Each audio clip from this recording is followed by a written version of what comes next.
as well as a 10-second countdown. Amazing. That's I'm gonna try to let them and then see how much they're talking first.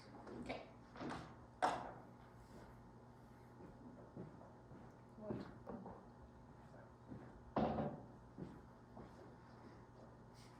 For over half a decade, your company, Uber, has led the market of the ride-sharing industry. However, in the past couple of years, your company has faced many issues regarding unethical practices, expanding too fast globally, and as well as having inefficiencies and as well as having unstandardized checks. However, we are here today to create a safe Uber for both drivers and riders globally. My name is Joaquin, and I'm joined by my teammates Javeria, Sandra, and as well as Victor, and we are Apex Consulting. We are here today to bring forth one objective. We want Uber to establish trust between your riders and, most importantly, the drivers of your company, to ultimately grow your company globally effectively. However, there are three main issues that must be identified and as well as solved to meet this objective. The first issue is that your company does not have a global standard background check, which leads to many unverified drivers globally. As well, the second issue your company faces is that there are unethical practices that is currently happening in the operating countries that you're in. And lastly, in terms of global expansion, this is hindered by the inability to choose a country with adequate population density. To address these three key issues, we've come up with a triple I strategy. First, we want to integrate a new KYC partner for Uber to ultimately standardize these regular background checks. The second, we want to incorporate both local and international regulations surrounding the platform and ride sharing. Lastly, we want to have an increase of market share, but not just everywhere, but one specific country, Mexico. All in all, our impact of our triple I strategy is to want to have a 100% verification rate for all drivers globally. As well, we want to have a shift in your public brand image so that customers and drivers, when they think of Uber, they think of trust and reliability. Lastly, we want to increase your total market share by at least 50% globally through expanding in Mexico. However, let's first take a look at the current state analysis of your company. With your continued success over the past half decade, this is done by the three competitive advantages your company has. The first of which is that your company operates and connects riders to drivers conveniently through your platform, as well as disrupting the status quo of the taxi industry. With this, your company, through all the new users, has expanded greatly with the network effects to improve the experience and as well as the value of your service for each new member that joins it. And lastly, the strategic partnerships Uber has had with companies like American Express has increased your global presence and as well as being able to leverage domestic knowledge and resources, especially within the United States.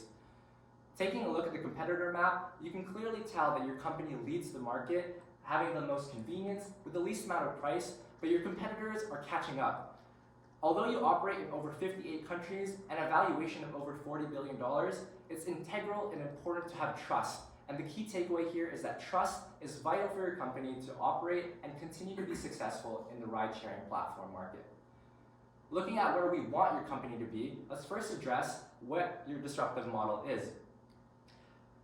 With your disruptive model in the ride-sharing industry, you're currently losing your first movers advantages, like I've mentioned, with competitors on the rise and trying to disrupt your businesses and your customers. However, we want your future business model to be more defined by having defined core values and your core competitive advantages and competencies. So the second here is that the ethical challenges of your business model, such as price gouging, has played an effect to your company. Because of this, we want Uber to address the mistakes by targeting head-on the mistakes of your company and then begin to regain trust of your riders and most importantly, your drivers. Now let's first take a look at our first key issue of integrating the KYC partner. To do this, we must identify and address the lack of the standard background check for Uber. There is many inadequate driver's license for Uber drivers. This is shown in Australia by having more than 6,000 drivers in Australia driving without proper driver's license. As well, this is also shown in the United Kingdom with over 14,000 drivers making trips without proper check. This is done because of the poor background check that's only required once when you sign up as a driver and then another one a year after. However, there's also another problem of having inexperienced drivers due to the no minimum driving experience and age requirement. With this, background checks must be properly done and standardized globally, as well as your company must continuously update the background checks to make sure that there is no crime happening within that time, and as well as checking the credentials to see if it's up to date. And lastly, you must integrate a stricter regulation, which Victor will talk more about. So how exactly can Uber establish trust and also have a standardized process in terms of background check? We recommend CheckR, and there are two main considerations why we would choose CheckR for Uber. The first one is that CheckR has already had an established partnership with Uber in the US, and so with this workflow, because with the workflow that these two companies already have, you can easily expand this specific workflow globally. Second one is in terms of capabilities. CheckR has three main capabilities that we already look for Uber. The first one is that CheckR is present at every single countries that Uber is operating right now, making it really easy to expand globally. Second one is CheckR has a dedicated team in each of these countries to make sure that the background check that it provides is up to date with every single regulation that the country has. And the third one would be CheckR provides a variety of background checks that Uber needs, including general background, driving check, and also criminal record checks. So now let's look at the new background check process with CheckR in the picture. Let's meet Laura. She is a new driver and also wants to have a new, wants to join Uber for additional income. She applies to Uber to be a driver. Now Uber needs to complete a background check on Laura, and Uber will send information about Laura with CheckR, which is a third-party background check.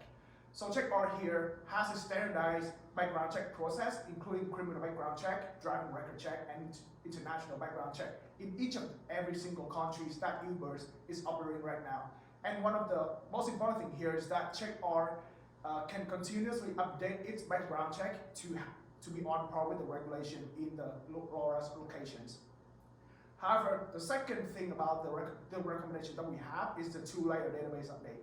Right now, Uber only is mandated to update its driver background check database once a year. However, this is really risky as each of these drivers can have criminal record or additional record that is in their profile, and it will be ignored in the year that Uber didn't check, and so it will possess a risk in terms of the right itself. That's why we recommend Uber to have two main policies with CheckR. The first policy is that Uber will mandate CheckR to have a 6-month regular database update to make sure that each of the Uber's drivers is on par with the policy that Uber has. Second one is that CheckR will also send an automatic alert if there's a new record update for the Uber's driver to make sure that the riders is safe every step of the way. In terms of the implementation timeline, we have two main phases, or two parts rather. The first part is that we will have a process analysis and design to make sure that there is a smooth transition between the old system to the new system with CheckR in the picture. Second one is the change management to make sure that the driver management team in Uber is well equipped with the new process itself. And the whole implementation timeline will be 2 years long with 8 quarters. And the most important milestone is that the proof of concept will be approved by week 4, roll out by week 8, quarter 8, and the most important KPI is the background check flow time will be reduced by 50%. In an ideal organization, your interests for stakeholders are put at the forefront, and also all potential ethical concerns by the public are addressed in a streamlined and a comprehensive manner. And this is not the situation that Uber currently faces. We recommend you to incorporate as well as address all the ethical concerns that the public faces, starting off with an evaluation of your current lawsuits and regulations that you're facing. We've categorized these into 3 main categories: data breaches, labor complications, as well as driver accidents. With data breaches, we found that there are security concerns concerning user data with drivers as well as riders due to third-party organizations with smaller, frequent hacking incidents all around the world as you are not using the same process worldwide. With labor complications, we found that drivers are not categorized into independent contractors and full-time employees in the same way in every country you're operating in. With driver accidents, there are complications surrounding your liability in situations that are due to driver negligence, in situations that are potentially out of your control, but you could be controlled in a more comprehensive manner in the very beginning of your employment. We recommend you to put value on public perception as well as create consumer trust. Starting off evaluation of your current issues and also implementing a streamlined process on prevention as well as what happens when these issues actually occur and how to address these issues in all of the countries that you're operating in right now. With data breaches, we recommend you to implement Palo Alto Networks, which is a global cybersecurity leader that will transform your cybersecurity in 3 ways. The first being categorize sensitive and regulated data, ensuring your stored data is free from malware with antivirus, and also preventing publicly exposed sensitive data by automatically and continuously monitoring all these different configurations around the world. With labor complications and driver accidents, we found that these 2 issues can be addressed in the same way, by classifying your drivers into independent contractors and full-time employees based on 2 main reasons: the number of hours that they work every week, and also each operating country's regulations and laws. Implementing a clear employment contract in the beginning of each driver's employment, outlining their liability as well as your liability, and differentiating accidents due to negligence on the driver's part will ensure you to face less and less accidents around the world that ultimately you, at the end of the day, are happening due to preventable liability issues in the very beginning of each employment. A key takeaway is having a clear classification for drivers will ensure a transparent employment guideline as well as preventing any unnecessary legal complications. Right. So your company, Uber, provides 18.7 million trips a day globally and has established itself as a major ride-sharing service provider through expanding into 72 different countries. However, we believe it's time for Uber to take a step back and look at all of these countries and assess whether they should enter new countries or not. We believe that instead they should increase their market share in specifically Mexico. So here is Uber's operations right now. Uber operates in 3 ways. Either they enter into a country on their own, or they use a partner to help them understand the country a little better, or they use an affiliate program to enter into a country. So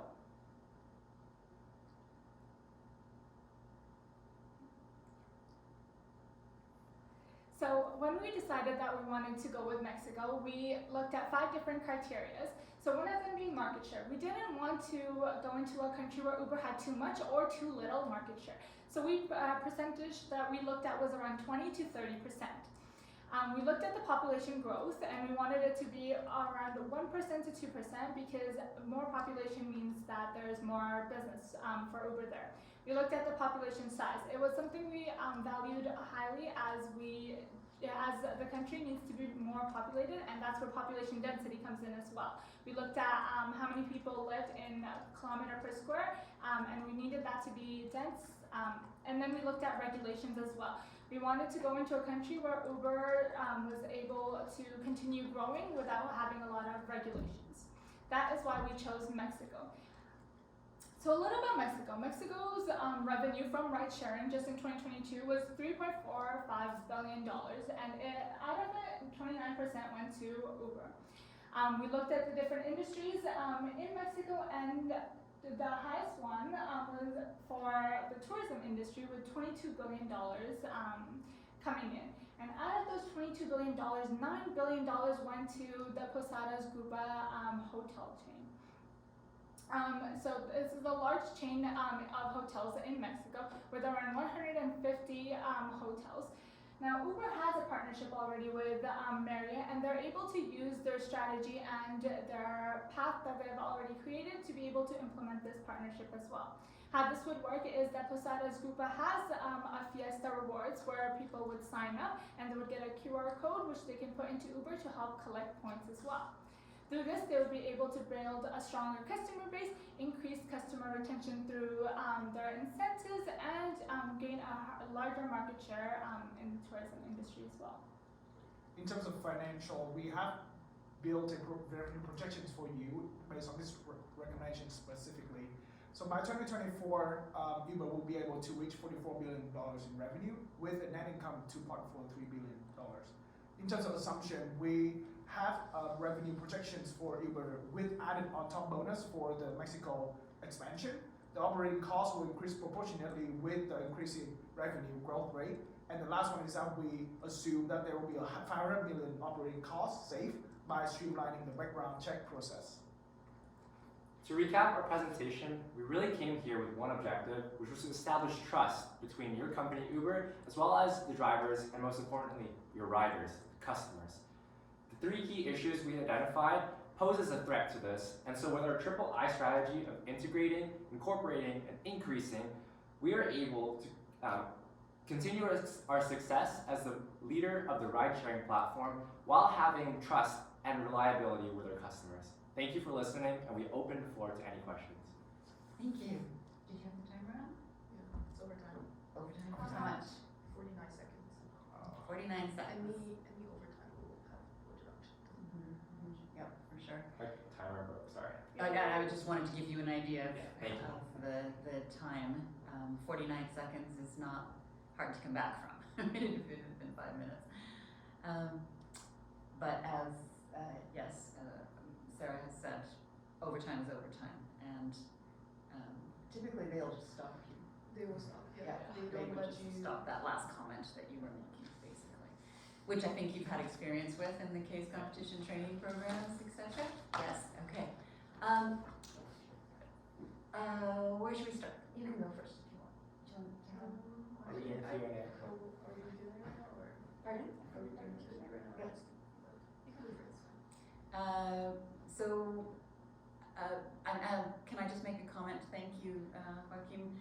I'm glad you noticed, because at the beginning you said to establish trust between Uber, their riders, and more importantly, their drivers. So it was just flipped around, and I thought, I made a note to myself thinking, yes, we're asking questions. I just had to make sure I remembered to say, I noticed you switched it up for this one. Okay, so we have, where are my questions? Hang on a second. So check R. Let's go back to check R, shall we?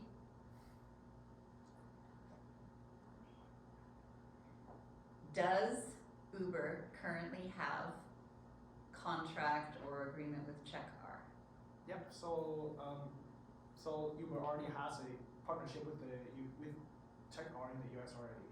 So they're already a established workflow to have a background check with all the drivers in the US. Okay, so tell me a little more about that, because I wasn't sure. It's the established partnership with Uber in the US for CheckR. CheckR operates in other parts of the world as well. They have the similar standards in other places that you're considering, and especially Mexico, because that's the growth market. CheckR exists there and has the same standard, for sure. So in terms of the expertise for CheckR, they have a dedicated team in each of the countries, because each country have different regulations. And so one of the things that we look at in CheckR is that we want Uber to don't have to worry too much about, if there's a updated regulation in each of the countries. So that's why CheckR will be there to make sure that each of these updates will be also updated in their background check also. But also in terms of our implementation timeline, the first quarter would be for Uber to audit CheckR's process to make sure that it is on par with Uber's standard. Okay, did we mention that in the presentation? Yeah. So actually, if we go to the implementation timeline, that will be the first step that we. Okay, let's go back to it then, and that's. Yeah, so in terms of the first step in process analysis, that will be the job of CTO and CPO. They will mainly work with the CheckR team to conduct all requirements in all countries that Uber is operating right now. And in terms of requirements, that will be CheckR's background process right now, and also the regulation in each of these countries. Okay. Yeah. This slide is very, it has a lot of information. So Sandra, I know it was Vic, you were talking really fast, trying to get to the points that you'd wanted. I wonder if there is something we can do to. You've got the stars on there for evaluation point and milestone. Maybe were those the points you highlighted, or you were trying to go through more than that? As you were, Sandra, I think you were going through most of this. He was the one presenting for this. This slide? Sorry, Georgia. It seemed like a lot of information. It was just, and it was hard to pinpoint. So I would think the stars that you have here, or something that flashes, or that really highlights for us the key points to note, which I see here: alpha testing, distributed documentation, driver management team, and key performance, background check, full-time reduced by 50%. When will we look at this KPI for? In 2023 end? So that will be Reduced by 50%, I mean, what's the goal? What time is that goal? Yeah, so I forgot to mention including the presentation, but it will be 1 year after the rollout, so that will be by 2024. Okay, so it's actually beyond this timeline now. So we might think about adding a column for 2024, because that would be a pretty important, right, that's your goal. Did you want to ask some questions, Sarah? Oh yeah. What kind of partnership are you looking to establish with CheckR? So sorry, can you? What kind of partnership are you looking to establish with CheckR? It would not be a, it would not be a specific partnership. More so, we're gonna use CheckR as a third-party background checks. Though we outsource most of the background check process to CheckR. But you just mentioned you have a partnership with them. Yeah, so that will be in the US, but in terms of the So the rest of rolling out it is just international. outsourcing. Yeah. Do you foresee any risk in your recommendation? In terms of the recommendation for CheckR, the most important risk is that we are not quite sure if the CheckR's team will be on par with the updated regulation at all times. So that's why one of the things that one of the very first thing that we recommend you to do is actually conduct the auditing for CheckR's processes and have a mandate contract to make sure they regularly update their database every 6 months. And also, if you want, you can also mitigate that risk by regularly audit CheckR's process every year as well. How do you see the different classifications negatively impacting this plan? Independent contractors versus full-time employees, you mentioned. Is there any difference to what CheckR would be able to do, how it would impact you if you have more independent contractors, or we have more independent contractors versus full-time employees? Are they both subject to the same criteria of checking? Hi, Liz. She hasn't had a long enough day, she had to join us. Thank you. Yeah, so with regards to classifications, currently the issue with independent contractors versus full-time employees is it's not standardized by country, and Uber's operating unethically in countries that are less regulated by government to kind of avoid extra fees or lawsuits that they potentially won't be able to avoid in the United States. So with this, we want to classify it in a more streamlined manner, so these drivers are actually driving with safe employment contracts, and also with implementation with Tracker. This would also be processed for every driver, not just full-time employees or not just independent contractors, because we want to put the safety of drivers as well as riders at the forefront. So you are still considering that we need independent contractors and full-time employees? We wouldn't go to all independent contractors so that we're not having to have employees and benefits packages, et cetera. We're still looking at both kinds of relationships. So the with flexibility with independent contractors right now with Uber is that they're able to work at their own hours, and that's why there's so many independent contractors currently driving for Uber companies. With full-time, they're putting Uber as their full-time job and their main source of income, and with this, they are able to have less flexibility, but also with all the benefits that being a full-time employee for Uber guarantees. It is something that we at Uber, I'll say it, struggle with in terms of quality control a little bit, right? With the independent contractors especially. Is there anything in your plan that is going to address that for us as well? That's a great question. For us, really at the core, our recommendation is to tackle the reliability and the trust and establishing that between the drivers and the riders to Uber. So really, we're not tackling the issue of the difference between independent contractors and as well as full-time, because globally, as Sandra mentioned, there's different regulations that you as Uber can't control. And so we're not telling you to do one thing or the other, but rather we want your drivers and your riders to feel safe and to have a work environment that they can go to, that they're safe and that they can be trusted by the riders in their country. I'm wondering if we should start from the beginning now that this is arrived and do this run through once. I mean, you guys are. If you're okay with that. I guess my biggest piece of feedback is that you have a lot of information there and